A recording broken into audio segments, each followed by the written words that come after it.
In this video, we discuss a vitrectomy performed on a patient with Uveitis-Glaucoma-Hyphema Syndrome.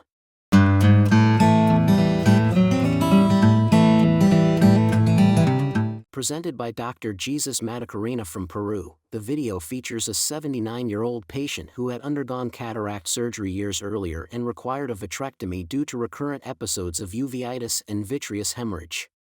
In the preoperative UBM examination, it can be seen that the nasal haptic of a single-piece lens was positioned in the ciliary sulcus, touching the posterior iris. Consequently, the removal of this single-piece IOL was planned, along with the implantation or fixation of a new IOL.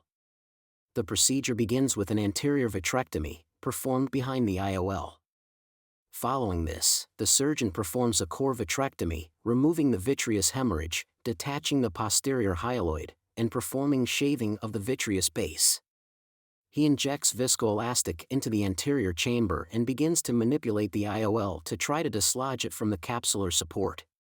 Using a combination of instruments, such as a spatula and forceps, the surgeon successfully frees the nasal haptic and positions it over the iris. Then, he uses forceps via paracentesis to grasp the edge of the IOL and also releases the temporal haptic from the capsular support. In surgeries like this, it is crucial to try to preserve the capsular support as much as possible to enable the implantation of a 3-piece IOL in the ciliary sulcus.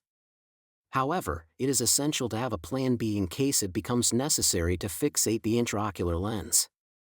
The IOL is cut in half and removed through the main incision. A 3-piece lens is then implanted in the ciliary sulcus over the preserved capsular support.